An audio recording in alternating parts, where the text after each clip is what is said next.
أعوذ بالله من الشيطان الرجيم بسم الله الرحمن الرحيم إن الله وملائكته والنبي يا أيها الذين آمنوا صلوا عليه وسلموا تسليما اللهم صل على محمد وآل محمد. Assalamu alaikum. I hope you and your family members are well and making the most of this blessed month of Ramadan. This is a two-part HYC English Majlis series for the Shahadat of Lady Khadija, Salamu Alayha.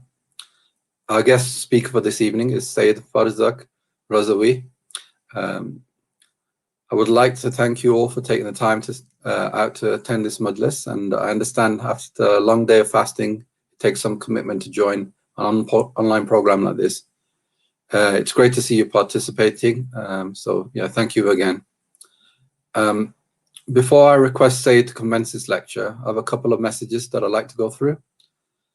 Just a reminder that the second part of this series is scheduled for tomorrow night, Sunday the 25th of April at 9:30 p.m.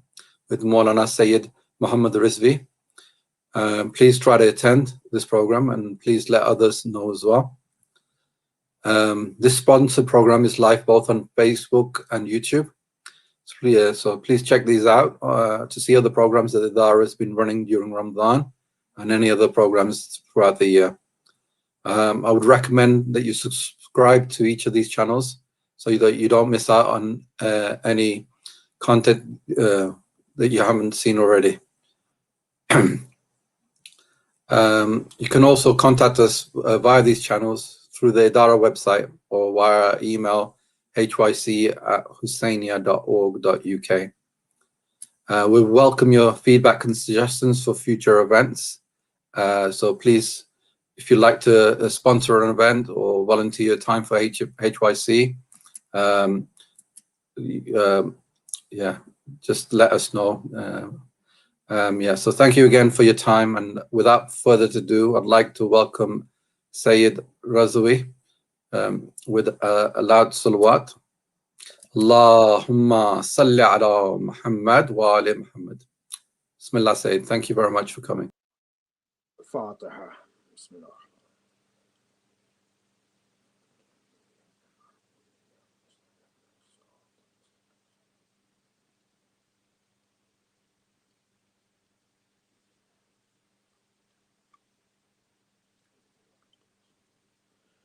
لا حول ولا قوة إلا بالله العلي العظيم. أعوذ بالله من الشيطان اللعين الرجيم. بسم الله الرحمن الرحيم.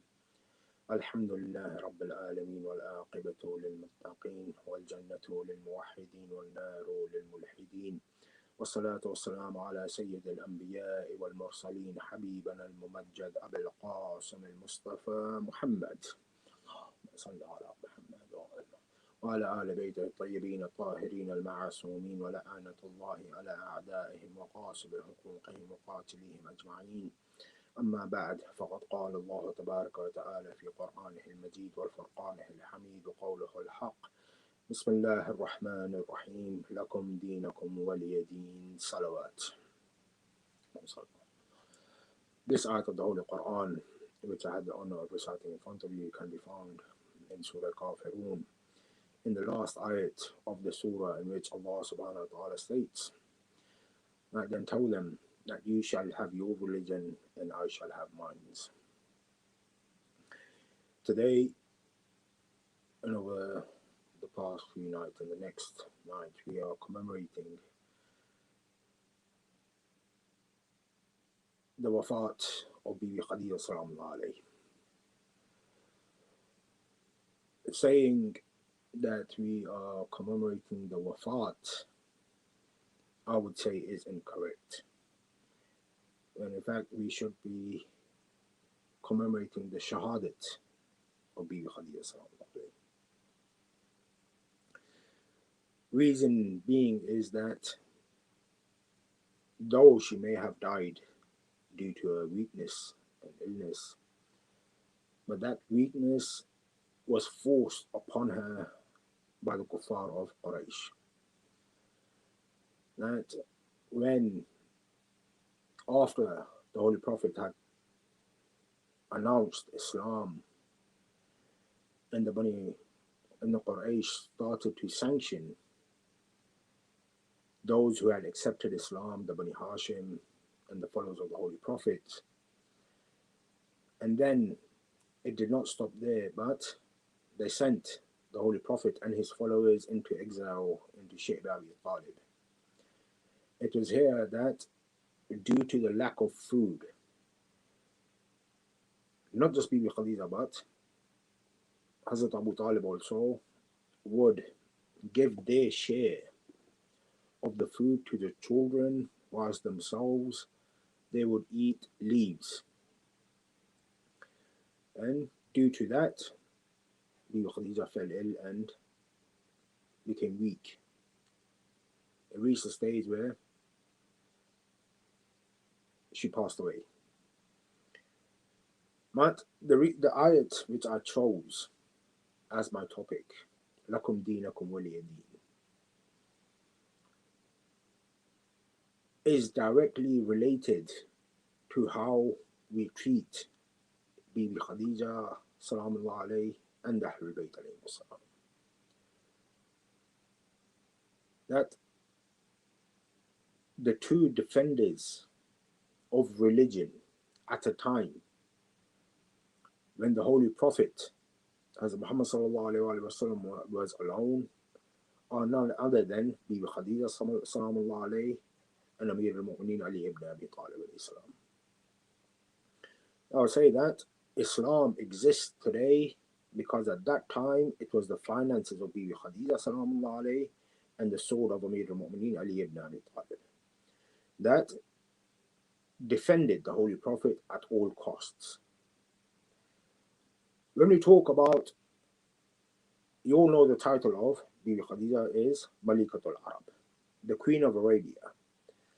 At that time where women had no standing in society, at that time where newborn girls were buried alive, at that time the title of Malikatul Arab has a whole world of understanding into the personality of Bibi Khadija sallallahu alayhi.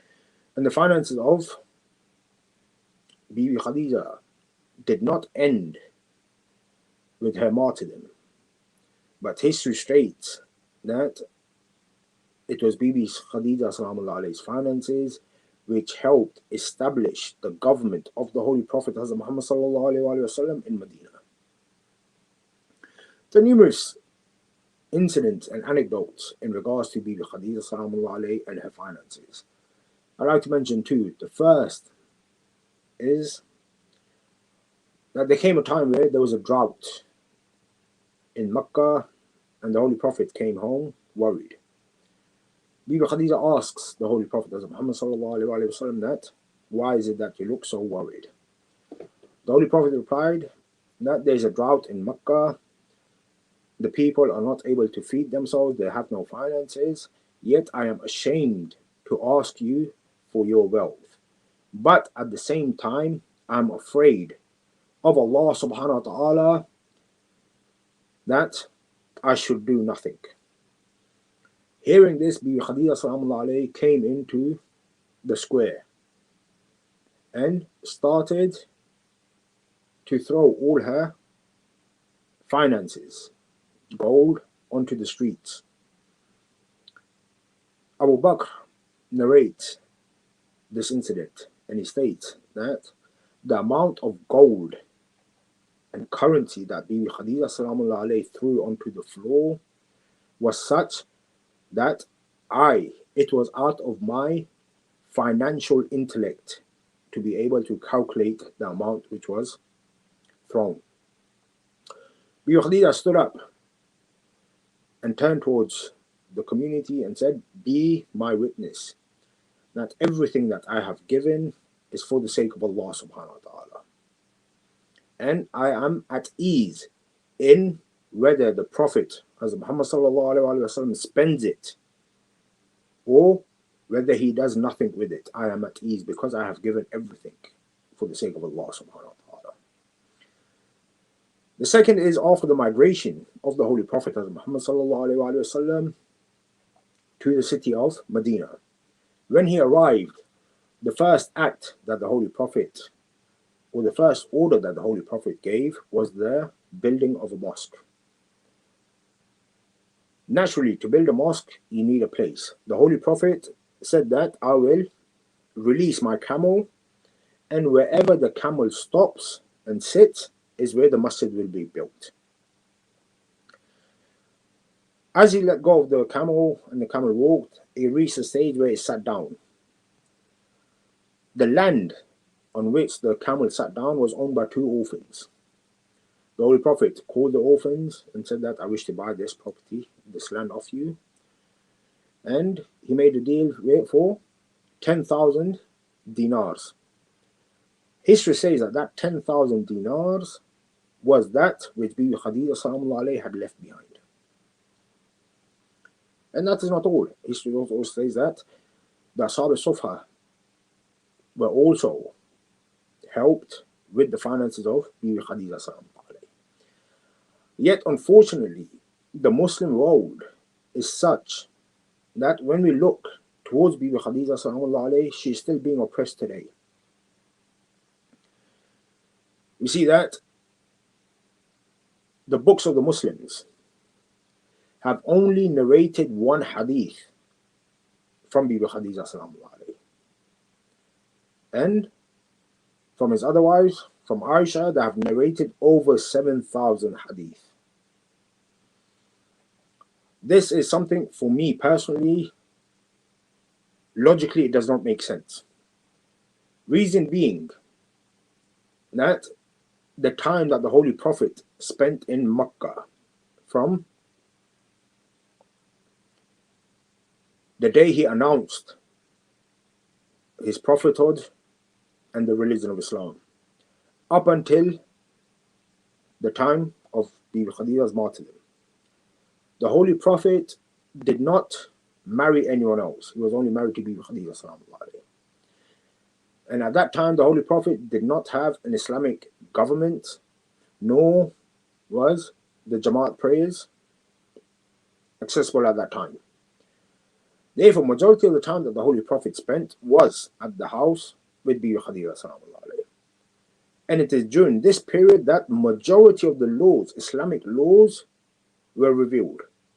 For example, the laws of fasting, the laws of prayer, the laws of jihad. Majority of these Islamic laws were all revealed whilst in Mecca. Yet, Bibi Khadija salamu alayhi is only narrated one hadith. Then let us come towards Aisha, who has narrated over 7,000 hadith, from which majority of these ahadith are only where Aisha is present and no one else. I must ask that at the time where the Holy Prophet was alone with Bibi Khadija, he's not going to battlefields. He hasn't established a mosque in Mecca. He doesn't have an official status, so-called. Yet, Bibi Khadija has only narrated one hadith. But when we come towards Medina, the Holy Prophet, after migration, has established an Islamic government. He has established prayer. At that moment in time, he is married to more than one wife. Therefore, the question asked is that those 13 years in Medina, in which he was married to Aisha and numerous other wives, law, Quran dictates that if you have more than one wife, they must all be treated equally. Therefore, the Holy Prophet has divided his time equally between all his wives. Second, he's gone into battle. Not all battles ended within hours or within days. Some took longer than days. For example, if you look at the Battle of Khaybar, it took over a month. You look at numerous other battles of the Holy Prophet, that took more than one day. At the same time, he has established the law says that when the Prophet is available, no one else can lead namaz but the Holy Prophet So the Holy Prophet has to lead the 5 daily prayers. And then he's not like myself, for example, that I lead namaz and I leave straight away. The Holy Prophet has to stay behind to answer the questions of the people. At the same time, because he is the leader of a government, he is the Prophet of Islam, and he is a force to be reckoned with. He has meetings with dignitaries. Therefore, how much time must the Holy Prophet have spent with Aisha, where she has been able to narrate over 7,000 hadith from the Holy Prophet Muhammad sallallahu alaihi wasallam? Logically, it doesn't make sense. If I was to go deeper into these 13 years of the Holy Prophet's life in Medina and started to calculate every aspect of the Holy Prophet's life, not how long did each battle take, the Holy Prophet went into over 80 battles in that 13-year period. He went on Hajj every year.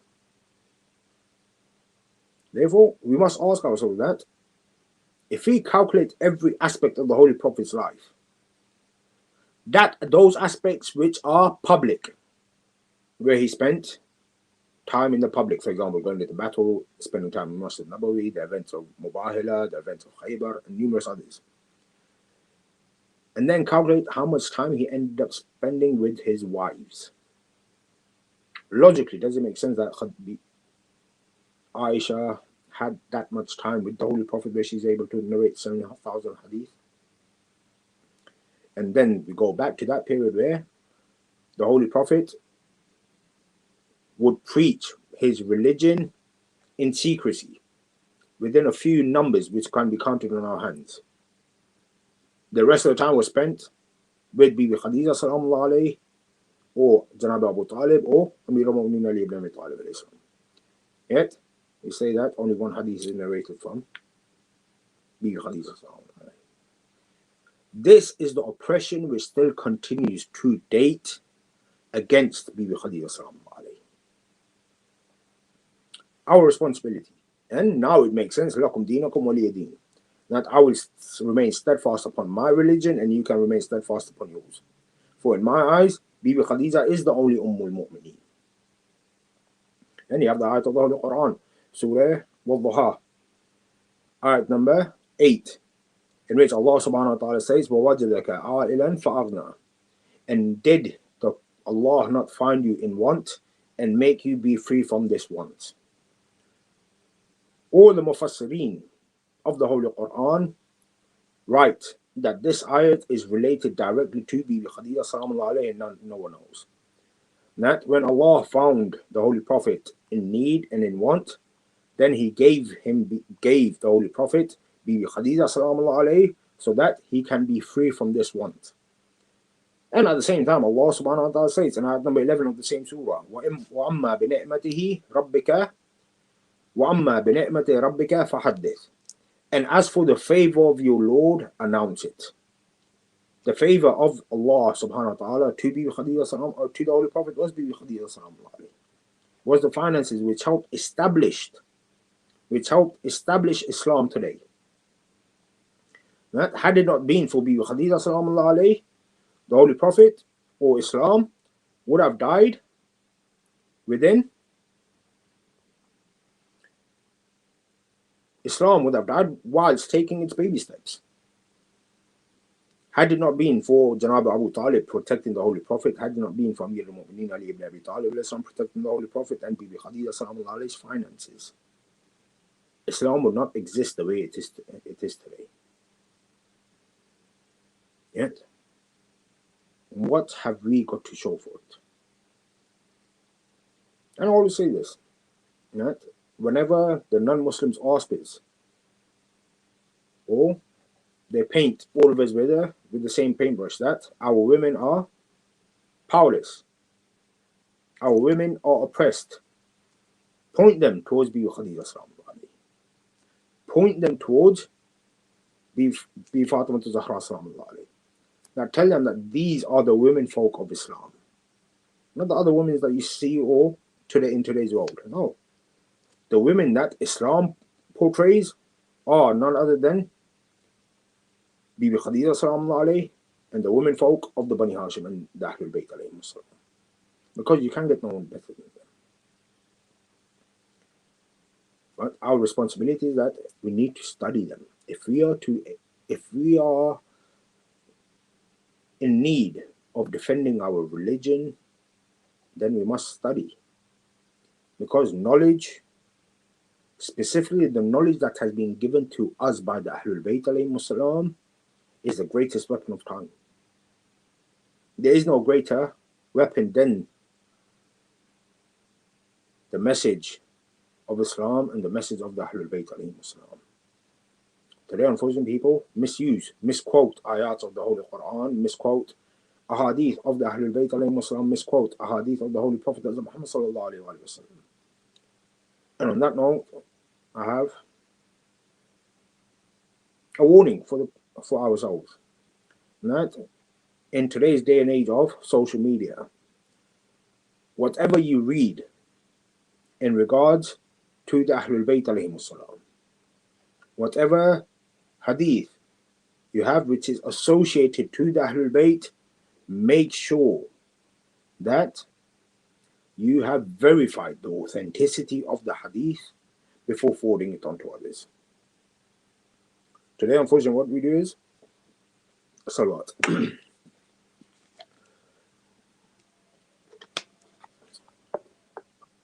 Today, we receive a hadith from Ahlul Bayt on our mobile phones, on our WhatsApp or Facebook or Instagram or whatever the social media is today.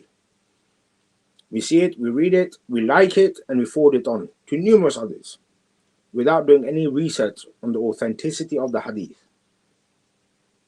I've seen so many hadiths that are sent to me where I would say that 40 to 50% of the time, the narrations that have been sent to me are false, are falsely attributed to the Ahlul Bayt alayhim salam. Knowing that falsely attributing anything to the Ahlul Bayt alayhim salam is a sin. Therefore, whatever you read, before forwarding it on to others, make sure that we have verified the authenticity of the ahadith and the narrations.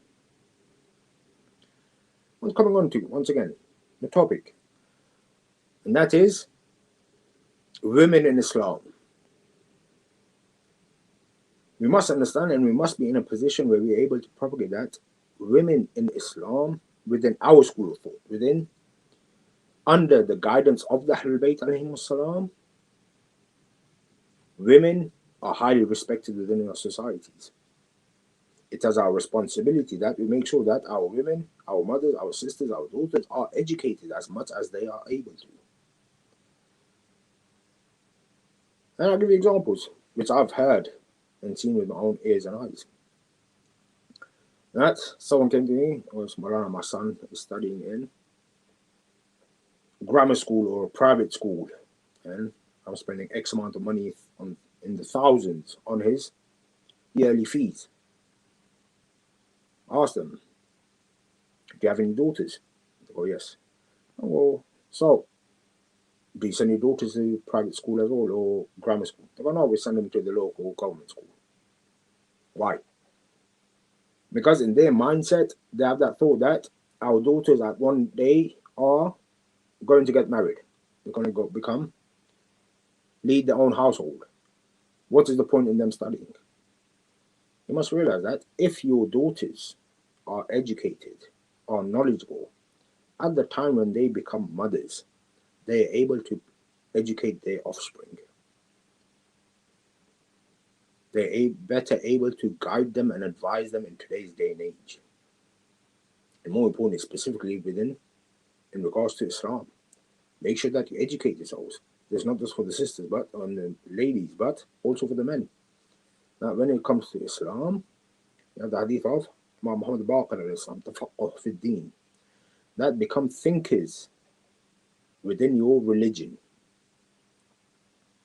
Therefore, study religion and think about religion so that you're able to better yourself.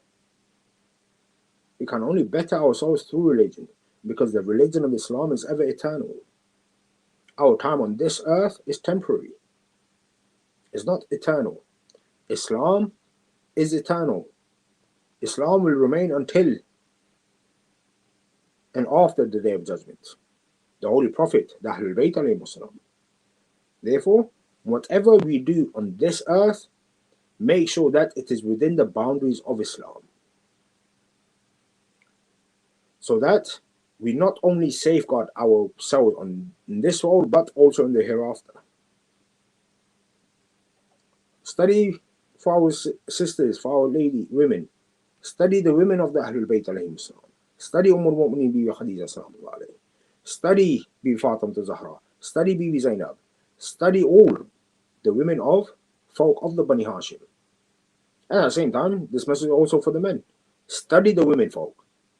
At the same time, study the relationship between the Holy Prophet and Bibi Khadija sallallahu alayhi. Study the relationship between Amir al-Mu'mineen Ali ibn Abi Talib and Bibi Fatima Zahra sallallahu alayhi. See how they interacted with one another, so that we can make our own lives better in this world. You have the famous incident of the Holy Imam Amir al-Mu'mineen Ali ibn Abi Talib, that he would brush the house on a daily basis, and he would help Bibi Zahra sallallahu alayhi with her house chores, with the cooking in the kitchen, looking after the children. Amir al-Mu'mineen gave a helping hand in every aspect. Yet, do we see ourselves doing the same thing? I'll give you my own example. There comes a time where I tell my wife that I'll wash the dishes after we've eaten. I end up washing 2 or 3 dishes, then I tell my wife I'll take a break and I'll wash the rest afterwards. By the time my afterwards comes, the wife has already cleaned everything. No. Make sure that you give a helping hand to your partners in every aspect of your life. Become each other's supporting pillar. The same way Bibi Khadija and the Holy Prophet Muhammad sallallahu alaihi wasallam. I just gave you that incident where the Holy Prophet was worried and he came to Bibi Khadija sallallahu alaihi. Bibi Khadija went to the Holy Prophet Muhammad sallallahu alaihi wasallam in her time of need. Our relationship between husband and wife should be such that when in time of need, we do not need to go to anyone else but our partners. But for that, once again, it comes down to educating ourselves. Am I able to educate myself in a way that I am able to see my wife on an equal platform as myself? Or am I able to see my husband on an equal platform as myself? That is where mutual respect begins.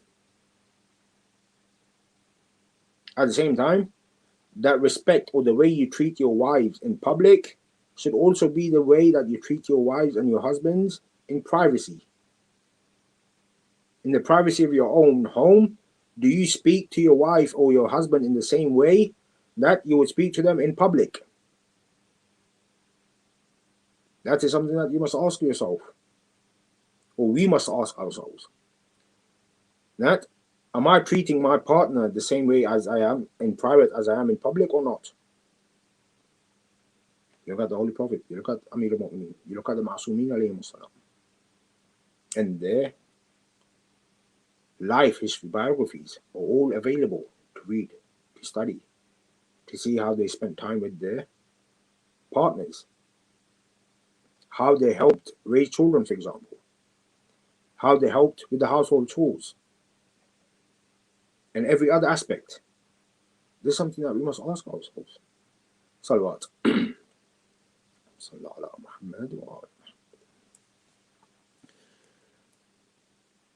Once again, our responsibility is, when we look towards the enemies of the Ahlul Bayt alayhim salam today, we see how, for example, in Saudi, they're destroying every aspect, everything which has a relation to the Ahlul Bayt alayhim salam.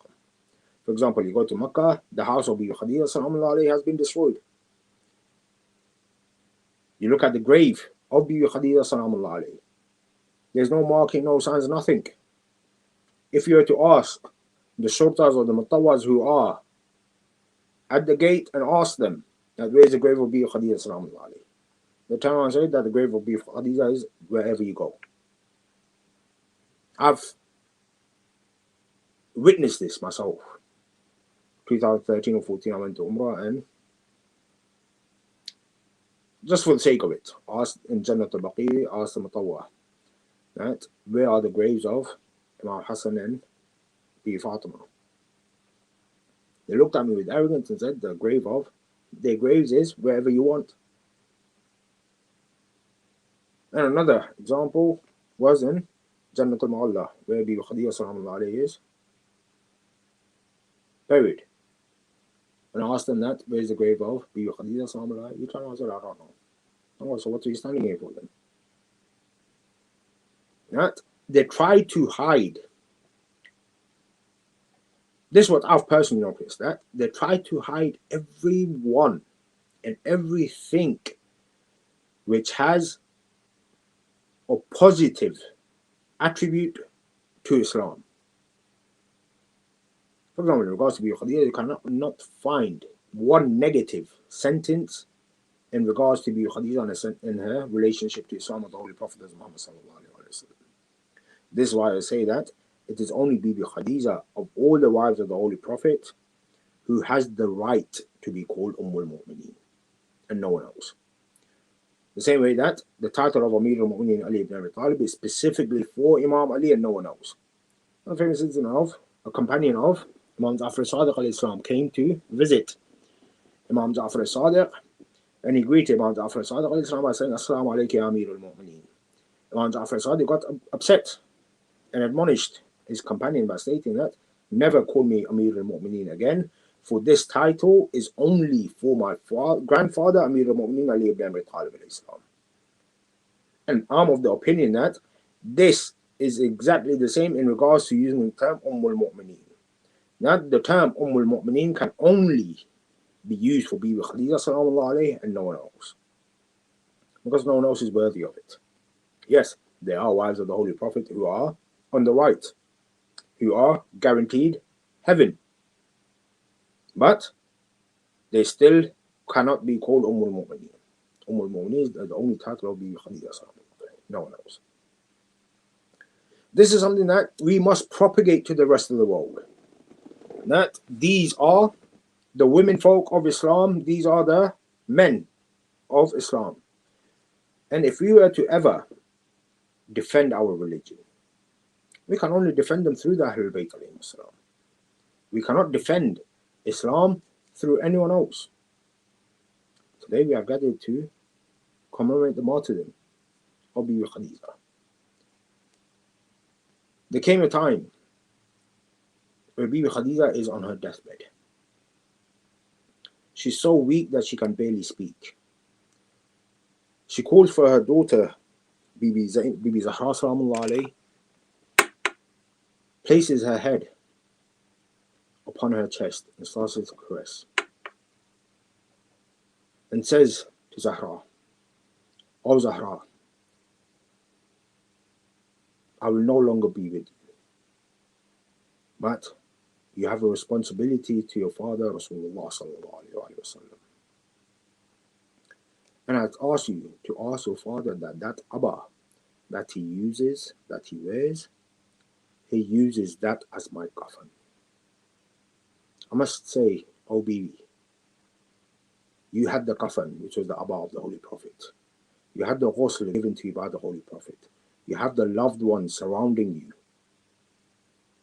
You had the Holy Prophet give you ghusl, give you coffin. You had the Holy Prophet who buried you and recited your namaz. Yet let us turn towards your grandson in Karbala, where Hussein ibn Ali on the day of Ashura is lying all alone on the sand dunes of Karbala, where his blood has become his water for ghusl. The sand particles have become his coffin. Yet there comes a time where when the caravan is being taken, they purposely take the caravan of the Bani Hashim past the graves of Abu Abdullah, past the bodies of the Abu Abdullah Hussein and the martyrs of Karbala. Bibi Zainab throws herself off the camel. What she sees is that Zain al-Abidin has gone white. He's trembling. Zainab looks towards Zain al-Abidin and says, "Oh Zain al-Abidin, what is this that I see? It is as if your soul is about to leave your body." Zain al-Abidin cries out, "Oh Auntie Zainab, what can I do? My father is laying bare on the sand dunes of Karbala, yet his son Sayyid al-Sajideen is not able to do anything. Abu Abdullah al-Hussein remained without a coffin, without a burial for 3 days and 3 nights in the sand dunes of Karbala. Yet, O Bibi Khadija, you had the whole family grieving for you. The Holy Prophet named that year Amul Huzn, the year of sorrows. Yet, in the sand dunes of Karbala, there's no one to weep, there's no one to remember, and those who weep are beaten. Inna lillahi wa inna ilayhi raji'un. رضا بقضائه وتسليما لأمره. بسم الله الرحمن الرحيم. اللهم أدخل على أهل القبور السرور. اللهم اغن كل فقير. اللهم اشف كل جائع. اللهم اكس كل عريان. اللهم اغض دين كل مدين. اللهم فرج عن كل مكروب. اللهم رد كل غريب. اللهم فك كل عسير. اللهم أصلح كل فاسد من أمور المسلمين. اللهم اشف كل مريض. اللهم سد فقرنا بغناك. اللهم غير سوء حالنا بحسن حالك. اللهم اقض عنا الدين وأغننا من الفقر إنك على كل شيء قدير. اللهم صل على محمد. Allahumma salli ala Muhammad. Jazakallah Sayyid, really appreciate your time. Just a reminder that the second part of the series is scheduled for tomorrow night at 9:30 p.m. with Maulana Sayyid Muhammad Rizvi. And please do join. And Jazakallah Sayyid. And remember us in your du'as in Ramadan. See you soon again.